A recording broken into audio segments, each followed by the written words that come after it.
I also rise to support the amendment. And for me, it's not about ideology. It's about common sense. It's about saving money. It's about grid reliability. And it's about American competitiveness. This is how we keep the lights on and how we win the economic race of the 21st century. Let's start with cost. There was just a study by Lazard. That's not an environmental group. It's Wall Street analysis showing that a levelized cost of energy for wind and solar are now the cheapest forms of new electricity in America, even without the subsidies. Solar averages around $58 per megawatt hour, wind around 50. New natural gas is up around 75, and coal is even more expensive. Now, it's true that every energy source, all of them, have received government support, but the tax credits we're talking about today weren't about ideology. They were about industrial strategy, and they worked. They worked. Since passage of the Inflation Reduction Act, there was over $330 billion in private clean energy investment, not just in any one region, but nationwide. We started building solar panels in Georgia and Alabama, wind turbines in Iowa, battery plants in Kentucky and Arizona, and many of those new jobs, tens of thousands of them, landed in Republican districts. Repealing the tax credits is pulling the rug out from that growth.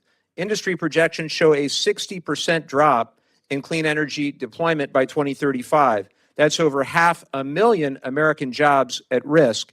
And at a time when demand is surging, thanks to AI or data centers, electrification, reshoring, we need more energy investment, not less. Repealing these credits is exactly the wrong move. Let's talk about reliability. Some argue that clean energy makes the grid less stable. The evidence says exactly the opposite.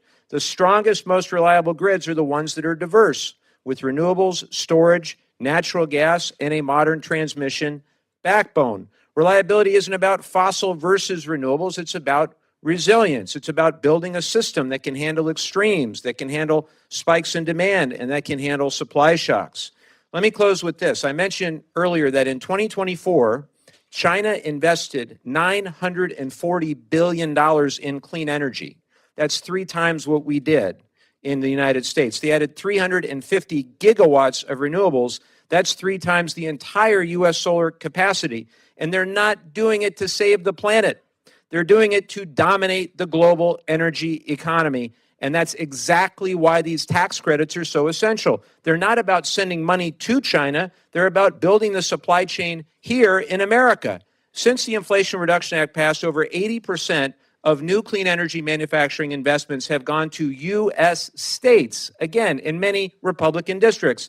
We're making solar and wind and EVs and grid components in the United States.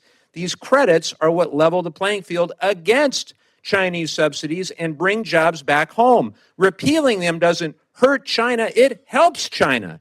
By allowing these tax credits to disappear, we're not just stalling clean energy, we are ceding ground to Beijing. This isn't about tree hugging, it's about waving the American flag. It's about making sure America builds the energy backbone of the future here at home with American workers and American steel. That's something I sure hope we can all support.